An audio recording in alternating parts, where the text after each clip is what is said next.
(2026년 4월 10일) 이정훈입니다. 앞선 방송에서 이슬라마바드 노딜과 이재명 다뤘습니다. 오늘의 제목은 타코와 겁쟁이 게임입니다. 트럼프 always chicken out. 치킨은 겁쟁이죠. 트럼프는 항상 치킨 아웃, 도망다녀. 뭐 한다고 뻥쳤다가 도망가. 그게 타코입니다. 겁쟁이 게임은 치킨 게임이라고도 하죠. 겁쟁이가 지는 겁니다. 마주 보고 둘이 정면 충돌합니다. 그러다가 누가 센진 몰라요. 근데 부닥치면 죽을 것 같으니까 먼저 피하는 놈, 이게 지는 거죠. 이 두 개를 비교하면서 앞으로 중동 문제를 전망해 보겠습니다. 그리고 성공을 노리는 실패인지 파탄인지 좀 헷갈리는데 어쨌든 성공을 노리는 실패. 노딜이 이번에 있었죠. 제가 이슬라마바드 노딜이 있을 거라고 예측을 했었고. 자, 이 노딜을 왜 했을까? 트럼프를 이해하려면 레이건을 보면 됩니다. 레이건이 바로 노딜을 먼저 했던 사람입니다. 그리고 이 노딜을 토대로 이란과 김정은, 그리고 이재명도 포함될 것 같아요. 그리고 시진핑을 향한 트럼프의 결투 신청이 시작된다. 결투 아시죠? 듀엘. 네. 제가 왜 이렇게 보느냐? 좀 설명을 하나씩 드리겠습니다. 벤스 미국 부통령이 이슬라마바드에서 이란과의 협상이 결렬됐다라고 발표할 때 트럼프 대통령은 플로리다주 마이애미에서 UFC 경기, 격투기를 관람했답니다. UFC 327 경기를 보기 위해서 카세아 센터에 갔답니다. 거기에서 UFC 최고 경영자랑 경기를 시청했고 큰딸 이방카 또 루비오 국무장관하고 같이 갔다, 이런 보도가 있었습니다. 그리고 이슬라마바드에서 노딜이 됐다라는 게 발표된 직후 이 경기장에는 트럼프 대통령, 루비오 국무장관을 비춘 화면이 크게 나왔답니다. 그러니까 이 UFC 현장에 이 게임 보러 트럼프하고 루비오가 갔다는 것을 전 세계에 알리게 했다는 거죠. 그런데 이 벤스 부통령은 또 뭐라 그랬는가 하면은 21시간 동안 뭐 회담을 했다 그랬죠. 근데 그 21시간 동안 몇 번이나 트럼프와 통화했는지 모르겠다. 6번에서 12번 정도 한 것 같다. 이번 회담은 중간에 파키스탄 사람이 왔다 갔다 하면서 전달하는 간접 대화였죠. 어차피 회담이 안 되고 결렬되는 건 뻔한 거였고. 그리고 계속 트럼프의 지침을 받고 했다는 뜻이죠. 어차피 안 되는 협상인데 왜 했을까 생각해 봐야 되죠. 그리고 벤스 부통령은 루비오, 그 다음에 헤그세스 국방장관, 재무장관, 중부군 사령관 하고도 계속 통화를 하면서 협상을 했다라고 했습니다. 이렇게 이제 UFC를 관람하고 난 다음에 트럼프 미국 대통령이 자기의 SNS에다가 한 미국 작은 매체의 기사를 올렸습니다. 한 사람의 기자가 보수 성향의 기자인데 존 솔로몬이라고 하는 기자잖아요. 뭐 저처럼 탐사 보도를 많이 하는 기자 같은데 그가 운영하는 Just the News, 거의 알려지지 않은 매체인데 여기에 실린 기사를 올렸습니다. 제목은 이란이 숙이지 않을 경우 대통령, 트럼프죠. 대통령이 보유한 트럼프 카드는 해상봉쇄. 네. 해상봉쇄를 한다. 이런 기사를 올렸습니다. 그러면서 이제 이런 기사를 SNS에 트럼프가 올렸기에, 호르무즈 해협 봉쇄는 이란이 하고, 그 해협 바깥에서 미국은 이란이 전 세계로 수출하는 원유를 통제하겠구나, 이런 예측이 나왔습니다. 다 통제하는 게 아니라 중국과 인도로 가는 석유를 통제할 가능성이 크다. 그리고 이란이 이 석유를 팔아서 충분히 살지 못하도록 통제할 가능성도 있다. 대신에 러시아가 생산하는 원유는 좀 팔리게 해줄 것 같다. 뭐 그런 분석들이 나왔습니다. 자, 이제부터 제가 분석을 들어가겠습니다. 제가 아까 노딜을 얘기했는데 트럼프를 알려면 레이건을 봐야 된다고 했습니다. 이 노딜은요, 1986년, 꽤 오래됐죠. 벌써 40년 전이네요, 정확하게. 10월달 아이슬란드죠. 그 수도가 레이카비크입니다. 거기에서 레이건 당시 대통령하고 그다음에 고르바초프 소련 그때는 아마 총비서였을 겁니다. 공산당 총비서가 만나기로 했습니다. 왜 만나게 됐느냐? 그때 미국이 SDI라는 걸 했어요. SDI가 뭐 전략방위 구상인데 미국하고 소련이 냉전 때 이 핵무기를 줄이자는 협상을 합니다. 그게 솔트죠. 더 많이 줄이자라고 해서 스타트를 합니다. 그걸 하면서 서로 이제 핵무기를 줄이는데 핵무기를 막는 미사일이 엔티 버리스틱 미사일이죠. ABM이라고 합니다. 근데 저쪽에서는 핵미사일을 갖고 있는데 나는 ABM을 많이 갖고 있으면 내가 갖고 있는 핵미사일이 의미가 없잖아요. 그러면 똑같이 나만 줄이면 핵미사일 줄이면 나만 손해니까 ABM도 제한하자라고 양쪽에 합의를 해서 ABM 조약을 맺었었습니다. 그래서 양쪽은 미사일 막는 미사일은 요만큼만 가진 상태에서 핵무기를 줄여왔던 거죠. 근데 그 ABM은 지상에서 발사하는 겁니다. 당시의 기술 수준으로는 지상에서 미사일을 발사할 때죠. 근데 이 레이건이 뭘 하는가 하면 SDI라는 걸 들고 나와서 우주 정거장이나 위성에다가 레이저를 놓고 거기서 쫙 쏴가지고 소련이 발사한 ICBM을 다 요격하겠다 이겁니다. 이건 ABM에 해당되지 않는다 그랬죠. SDI를 추진하겠다고 했습니다. 그러니까 이거 ABM 트리티 위반이다고 소련이 시비를 걸 수 없어요. 논쟁은 해봤지만 안 되니까. 그래서 자기들도 한다고 폴류트라고 하는 프로그램을 만들어서 똑같이 우주 정거장이나 위성을 띄워가지고 거기서 레이저로 미국이 쏜 ICBM을 맞겠다고 해봤는데 이 우주까지 올라가는 우주 발사체를 만들고 하는 게 너무 돈이 많이 들어서 소련이 못 따라갑니다. 미국은 SDI 하겠다 그러고. 그래서 소련 경제가 어려워지고 또 소련은 그때 얼마나 어려웠는가 하면은 바르샤바 조약기구 동유럽 6개국에다가 소련군을 주둔시켰죠. 굉장히 많은 소련군을 주둔시켰는데 그 군대를 운영한 것도 굉장히 돈이 많이 나갔어요. 미국도 사실은 뭐 나토 국가들의 미국을 많이 주둔시켰는데 그때 미국은 그 비용을 자기네가 부담했죠. 소련도 그랬습니다. 그 돈이 부담이 되니까. 근데 SDI까지 추진하면은 이거는 소련이 못 따라가니까 좀 만나자 그랬습니다. 그래서 중립국인 아이슬란드에서 만나는 개념이죠. 레이카빅에서 만났는데 소련이 뭐라는가 하면 야 SDI 너 하지 마라. 그러면 내가 더 핵을 더 감축할게. 같이 줄이자. 그때 스타트로 몇 발을 줄이겠다는 건 숫자는 기억이 안 나는데 더 줄이자. 더 줄이겠다. SDI 안 하면. 이게 설득을 하는 거죠. 경제력으로 도저히 안 되니까. 근데 레이건이 다 듣고 나서 나는 너랑 어떤 것도 협상하지 못하고 노딜 선언하면서 회담장을 박차고 나옵니다. 그래서 이게 레이건이 실패했구나 그랬는데 이것 때문에 소련이 굉장히 스트레스를 받아요. 고르바초프가. 그래서 다시 또 회담을 합니다. 그 결과 1년 후에 핵무기를 비약적으로 죽이는 합의를 합니다. 핵무기는 ICBM도 있지만은 중단거리도 있죠. 미사일. 그 중거리, 단거리 미사일을 다 핵미사일로 없애는 INF 조약을 87년에 맺습니다. 소련은 SDI를 막을 수는 없고, 그리고 이 핵무기를 유지하면 돈이 많이 나가거든요. 그러니까 돈을 아끼기 위해서 이걸 합니다. 결국 레이건은 SDI는 그대로 가고 소련과 같이 핵무기를 확 줄이는 약속을 받아냈죠. 이게 레이카비크 노딜을 하고 1년 후에 거둔 성과입니다.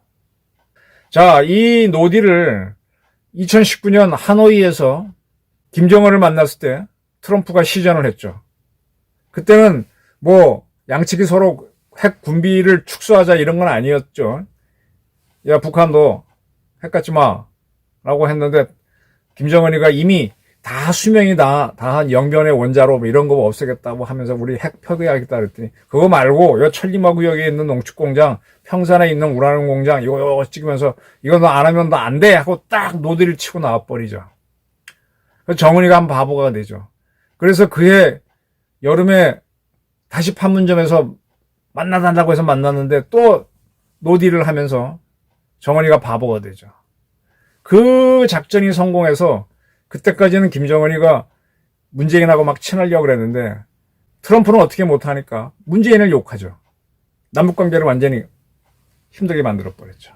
이렇게 1차 집권을 했을 때 트럼프는 노딜을 한 적이 있습니다. 그런 트럼프가 이란의 핵시설을 때리고 나서 부통령을 보내서 회담을 하다가 노딜을 만들었는데 본인은 정작 UFC 경기를 딱 보고 그리고 침묵 모드로 가고 있습니다. 그리고 이란에서 나오는 석유를 미군이 막을 수 있다는 기사를 SNS에 딱 띄워놓고 가만히 있어요.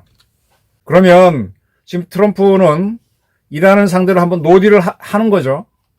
노딜을 하게 되면은 미국을 비난하고 싶어하는 대한민국 언론, 이재명 정권 같은 사람들은 트럼프가 실력이 없다라고 하겠지만 사실은 회담장에 나왔던 이란이 더 겁을 먹는 겁니다.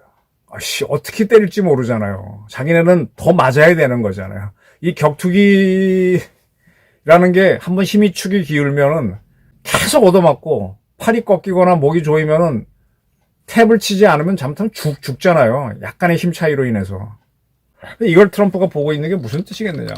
근데 트럼프를 놀리는 사람들은 트럼프 always chicken out. 트럼프는 뭐 한다고 했다가 항상 포기한다. 도망치는 겁쟁이다라고 비난을 했었습니다. 이 타코라는 말이 이제 트럼프를 놀리는 용어로 많이 돌아다니는데 이거와 비슷한 말로 치킨 게임이라는 게 있어요. 겁쟁이 게임입니다. 아까 설명드렸듯이 서로 차를 몰고 정면으로 가는 겁니다. 부닥치면 어느 한쪽이 죽거나 또 둘 다 죽거나 아니면 한쪽은 중상을 입고 살거나 뭐 그렇게 되겠죠. 그러니까 힘센 놈도 이거는 겁이 나는 거예요. 이제 요거를 이제 힘이 약한 쪽이 많이 하죠. 정면으로 붙자고. 1대1로 붙으면 안 되니까 정면으로 충돌해보자고. 그거 피하게 되면은 강대국도 힘을 잃는 거죠. 이제 이 치킨 게임을 해서 겁쟁이 게임을 해갖고 이제 기세로 상대방을 이기는 게 있는데 정치학에서는 가끔 이게 많이 씁니다. 지금 미국은 북한이 이제 우리를 상대로 치킨 게임을 하다 보니까 우리나라에서 문재인이라든지 또는 이재명 같은 겁쟁이들이 나와서 대결을 피하고 오히려 비위를 맞춰주고 하는 게 겁쟁이 게임에서 이제 승리한 케이스죠. 또 하나가 정치학에서 얘기하는 게 죄수의 딜레마가 있어요. 죄수의 딜레마. 프리저너스 딜레마라고 그래가지고 두 명의 죄수가 있을 때 너 진실을 얘기해. 그러면 너는 봐줄게. 라고 하면 그러면 이 사람들이 분다는 거죠. 배신을 한다는 거죠. 근데 둘 다 안 부르고 있으면은 자기네 지은 죄를 모르기 때문에 더 형량이 가벼운데 결국은 분다는 거예요. 저는 지금 미국이 이란을 상대로 치킨 게임을 한번 했습니다. 근데 이란도 붙어봤는데 치킨 게임에서 이길 줄 알았는데 지금 깨진 거예요. 그래서 노딜을 만들어 하면 겁을 주고 이번에는 이란을 지원하는 세력인 중국하고 이란을 배신시키기 위해서 겁쟁이 게임을 들어간다고 봅니다. 이제 이란하고 이번에 이 21시간 이야기하면서 뭘 들었을 겁니다. 그걸 토대로 그 다음에 이란에서 석유가 나올 때 중국으로 가는 터기를 막아버리는 거죠. 그럼 중국에서는 뭐 어쩌고저쩌고 하겠죠. 니들이 와서 그럼 직접 이거 해. 오게 되면 중국이 이란 석유를 막거나 뭐 호르무즈 해변을 뚫으면 참여하는 이런 모양이 되는 거죠. 그러면 이란하고 중국 간에 갈등이 생기게 되는 거죠. 배신하게 만드는 거. 국제정치학에서 처음 공부할 때 치킨 게임하고 죄수의 딜레마를 꼭 배우는데 이런 국제정치학 이론들이 다 미국에서 나왔습니다. 근데 그런 것들을 지금 CIA에 있는 그런 분석관들이 그 이론을 이용해서 게임을 만드는 거죠. 이란을 어떻게 이란이 지금 저렇게 버티는 거는 중국이 도와주고 북한이 도와주고 하니까 버티는 건데 이간질 시키는 걸로 들어가는 겁니다. 근데 그냥 들어가게 되면은 상대방도 눈치를 채니까 아주 좋은 게 타코 같은 말을 유행시키는 거죠. 트럼프는 언제나 도망치는 사람이야. 즉 치킨 게임 하게 되면 도망가는 사람이야. 이게 미국 언론들이 트럼프를 놀려서 만든 말인데 트럼프가 그걸 가만히 뒀어요. 그리고 그 말을 이용해서 치킨 게임을 해놓고 지금 노딜 만들어서 도망가는 것 같지만 사실은 이란이 겁먹은 거죠. 그러면서 이란은 계속 미국하고 맞서는 것 같지만 다시 죄수의 딜레마 게임을 하도록 정치 지형을 짜서 이란의 배후인 중국하고 이란이 서로 손해보게 만드는 겁니다. 그리고 천천히 압박해 들어갈 거예요. 지금 당장 이란이 항복할 리는 없잖아요. 어차피 주어진 전쟁 기간은 60일이에요. 60일 아직 여유 있으니까 4월까지 한 몇 번 더 때려도 되지만 그다음 일단 멈추는 거예요. 그러다가 적당한 때 또 때리면 되는 거고 대신에 호르무즈 해협 바깥에서 미국 함정들이 딱 버티고 서서 이란에서 나오는 석유를 딱 봉쇄해버리면 이란은 어쩔 거예요. 그까지 나와 싸울 배도 없고 저는 이런 게임에 들어갈 것이다. 그런 거를 하기 위해서 트럼프는 아마 이런 작전들도 미국의 CIA라든지 그런 데서 아마 중부군사령관도 그 작전을 쭉 짰을 겁니다. 이렇게 하자. 세계를 보고 체스게임 뜨는 친구들이니까. 그러면서 이 결론은 뭐냐. 이란에 지금 개기는 세력들, 그 다음에 지금 핵을 갖고 까불고 있는 김정은이 있죠. 그리고 시진핑한테 지금은 내가 약한 모습 보여야 이자들이 딸려오잖아요. 딸리면서 결국 나랑 붙자. 듀엘. 서양에서는 듀엘이라는 게 있어요. 결투하는 거죠. 마지막에 뭐 딱 놓고 너랑 나랑 UFC한테 정면으로 붙어. 그때 약한 놈이 겁쟁이가 되는 거죠. 처음엔 양아치들이 힘 있는 것 같지만 한 대 맞으면 도망가는 거죠. 저는 이재명 대통령도 트럼프가 다룰 거라고 봅니다. 왜 다루냐? 이번에 참 큰 실수를 했어요. 이스라엘에 대해서 비난을 했죠. 그것도 엉터리 기사, 가짜 기사를 가지고. 이재명 대통령 때문에 지금 대한민국이 굉장히 공들여서 공격 원잠을 건조해 보려고 하는데 아마 이재명 씨가 대통령 하는 동안에는 그 기회가 안 올지도 모릅니다. 참 좋은 기회를 이재명은 자기가 만들어 놓고 걷어찹니다. 대한민국을 위해서 슬픈 일을 만드는데 뭐 그렇게 대한민국에 득이 안 되는 대통령이라면 임기를 채우게 할 이유가 없죠. 우리 국민들은. 이란과 김정은, 이재명 그리고 시진핑을 끌어내기 위한 죄수의 딜레마, 그 다음에 겁쟁이 게임을 동시에 실시하면서 그들과의 결투, 진짜 결투를 하기 위해서 노딜을 만드는 이러한 정치적, 군사적으로 때리면서도 작전을 만드는 그런 게임에 트럼프는 들어갔다. 그러나 그걸 본인이 하는 게 아니라 본인이 이 전쟁을 하게 되면은 사람들이 끌려가니까 싫어할 텐데 CIA라든지 중부군사령관, 국방부 딱 이렇게 나눠서 그들이 갖고 온 아이디어 중에서 좋은 걸 택해서 가니까 이제 전체 미국의 전쟁이 되는 거죠. 미국 국민들은 트럼프 싫어하는 사람들은 어차피 있는 거니까 할 수 없고 그 사람들 목소리는 커지겠지만 이 승리하는 트럼프를 보면서 그를 좋아하는 미국은 더 늘어날 겁니다.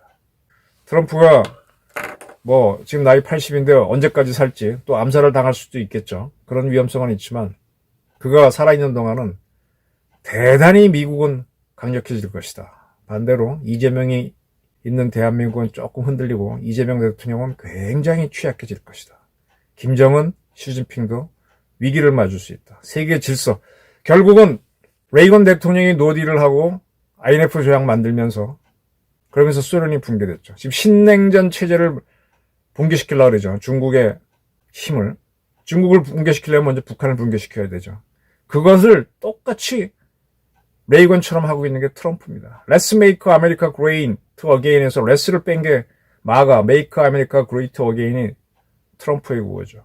레이건이 어떻게 국제정치를 주물렀는지를 보면은 트럼프가 시진핑과 김정은과 이란과 이재명을 어떻게 다룰지도 보일 수 있다. 저는 이렇게 봅니다. 긴 설명 들어주셔서 감사합니다.